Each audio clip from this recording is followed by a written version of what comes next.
Hello, my name is Rachel Ann Cross. Welcome to Wear Your Story. I will be reading the words of the artists you will see in this video.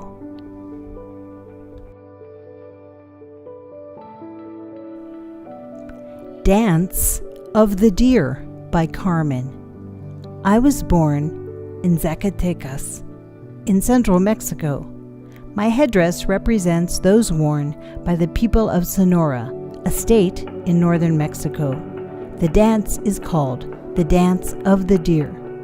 The Yaqui people perform this dance to respect their little brother the deer and the flower world, where all animals are our friends.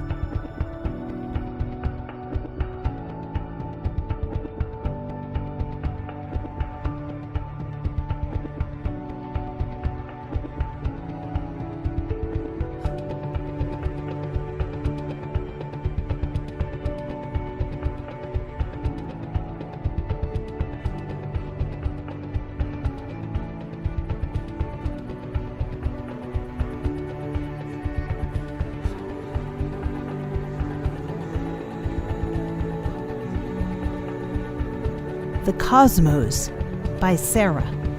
I am a very political person. I am a Marxist, fighting racism, sexism, and capitalism. I grew up respecting authority. In high school and college, I learned that authority does not care about you or your family. Authority cares about control. I usually like symmetry. I usually like defined plans. My friend told me that I always have a plan B.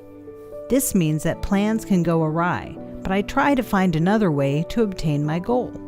This class taught me to be spontaneous. I love the night sky with the moon and stars. I thought I would do something completely different. I've been listening to Gustav Holst's body of work, The Planets. I have kept the cape material for 50 years, and now I know why. I usually wear buttons that say no racism and no sexism. I have very political t-shirts. I realize that not everything has to be in your face political. This piece shows how science is important. Scientific theory and facts are important. Scientific discoveries are important.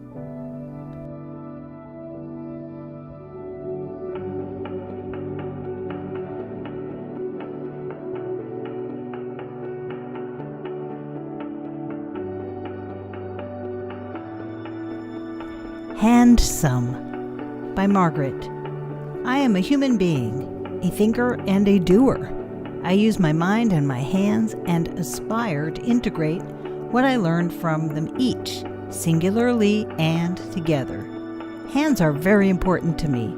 I appreciate and rely on helping hands, caring hands, comforting hands, artistic hands, useful hands, receptive hands, mending hands, typing hands, busy hands, dirty hands, working hands, and loving hands. I've tried to make my wearable art handsome by creating many hands of different shapes and colors. The exciting and diverse hands of the many people who continue to make my life more comfortable, more collaborative, more full of meaning. My own hands, according to palmistry, are the hands of an initiator and a thinker, known as philosophic hands. My fate line suggests that I keep exploring and searching for the right path to follow. My headline indicates independence and deep thought. My lifeline suggests a long and generous life. My heartline indicates that I am sincere, respectful, and considerate with deep and enduring friendships. However, the most important thing is that I've extended my hand to the world and I have contributed my hands to the lives of others, to the flow of life itself.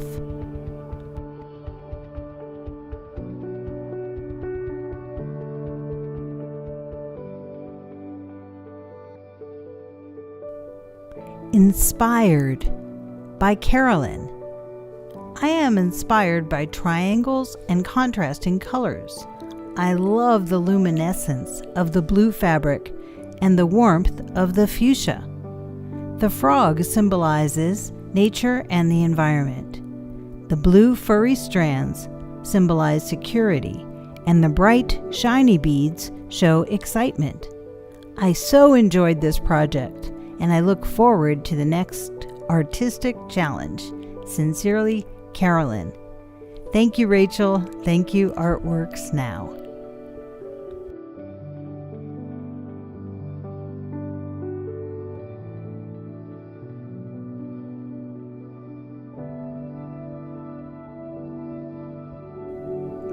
Dance with Mystery by Drumheart. My name is Drumheart. I walk in the spaces in between. I play the rhythms of life. I hold questions. I dance with the mystery. I walk in the spaces in between. I play the rhythms of life. I hold questions.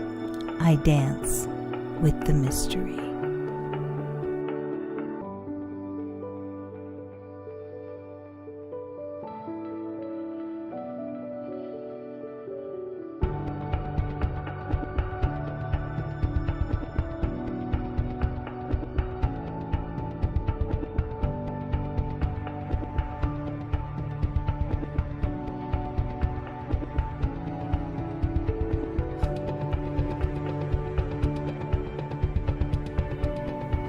Surry County Legacy by Cynthia.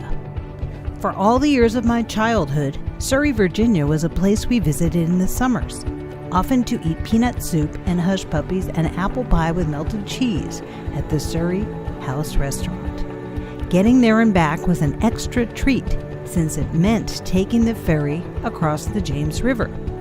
I recently learned that both my mother and father had ancestors who arrived in Surry County before 1640.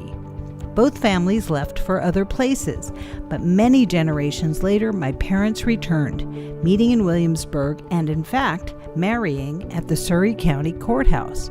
Neither one of them had any idea of this shared history, but I feel those roots. I wonder how much of that ancestral memory accounts for the emotional pull that the land has on me. My headpiece is a view of the James River and the low, flat tidewater beyond, most of it planted in corn and peanuts and soybeans to this day. In summer, the sky is huge and deep blue.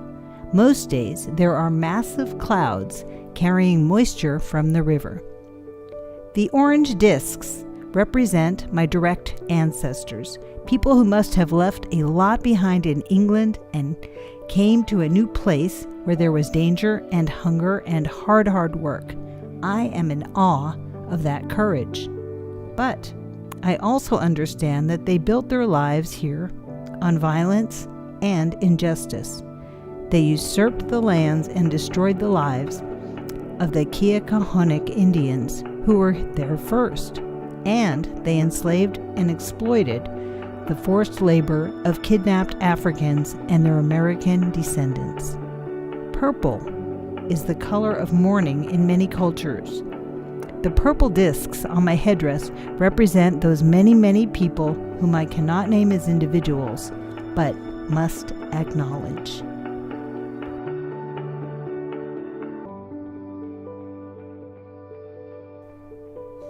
Woven Chords by Jean. Before the class started, I envisioned weaving a basket that would contain a crocheted pineapple and cottage cheese salad I made in college. Well, that didn't happen. Having missed 2 classes due to my turn with COVID, I didn't start the basket. In the back of my mind, I have been thinking about a piece that reflected the various art and craft work I completed or didn't complete. What you see today is an untidy piece mounted on a woven background. The applied and woven adornments very loosely reflect some of the classes I've taken over many years: basket making, knitting, weaving, jewelry making, sculpture, stained glass, macrame, craft projects, paper making, wood cutting, multimedia pieces, drawing, watercolor, collage, and many more. One could say the lack of cohesion reflects my dismay over the craziness of the times and my laissez-faire approach to many things. Incest Survivor Action Figures by Risa Shaw. I proudly and joyfully bring you the Incest Survivor Action Figures, possibly the only ones anywhere. You can see in their photos on my hat that they were born of clay, popsicle sticks, tiny leather jackets, Barbie and Ken dolls with body parts swapped out as needed, and reconfigured feet to wear stomping boots and lots of other found objects. They were created by the hands and hearts and trauma of many women. Each one has a name and age and is brave, proud, fierce, and loving. 25 years ago, we created the girls, as we fondly call them, as I was putting together Not Child's Play, an anthology on brother-sister incest. As a survivor of this type of childhood sexual assault, I needed to hear other women's voices. In this class, I brought the girls out so they could speak and be seen, and now they get to speak to and be seen by you and to other survivors so that they could be brave and fierce and courageous for those who might not be able to do that for themselves yet. I love to carve stamps, paint banners, and put messages on all kinds of stuff. In this class, I made nearly 20 stamps. On my cape, because action figures wear capes, are some of what survivors and children need to hear again and again. That it was not our fault, that we are not alone, that shame shuts us down, that our fury and rage and power are worthy and beautiful and life-giving, that we will not be silent anymore, and that someone, literally, has our backs. And up top, I send out to other survivors and the world messages that I bring to embody and share in these art classes. Be brave, we believe you, truth teller, and tell your story. None of this is child's play. All of it is saving ourselves and one another.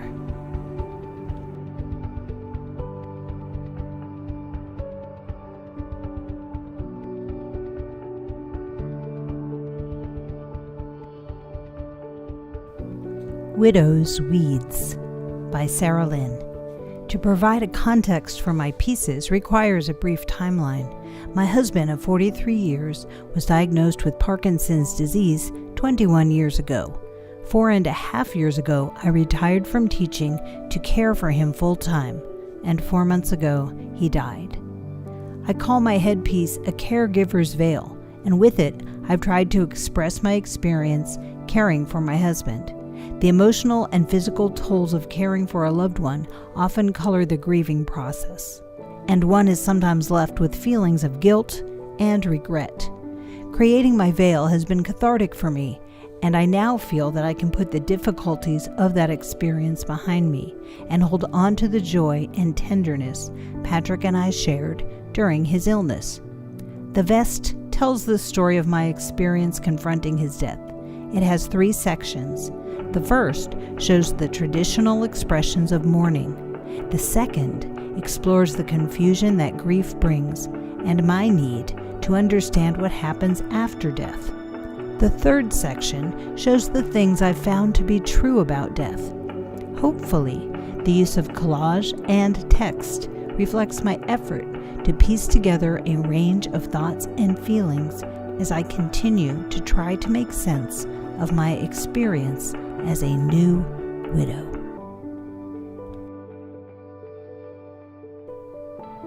Tiboli Head Covering by Mensi. I immigrated from the Philippines in 1979. As an immigrant, I am faced with issues of 1. Identity. Who am I in this new place? 2. Worth. What do I bring to the table?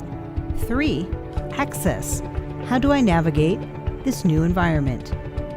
Because of my physical features, I am forever alien to most Americans. Even after more than 40 years of being in this country, I continue to deal with the questions, what are you and where are you from? I wear my story to reflect my cultural identity. The Philippines is comprised of more than 7,000 islands. It has more than 190 ethnic groups. One of these groups, the Tiboli, make their home in South Cotabato, located in Mindanao, the country's southernmost island group. For my project, I decided to make the Eslaong Kinibang, a round, wide-brimmed hat worn by women, made with bamboo strips and covered by a patchwork of red, white, and black cloth. The cloth hangs down along the sides and the back as a protection from the sun. Some are decorated with beads. No two Eslaong Kinibang are the same.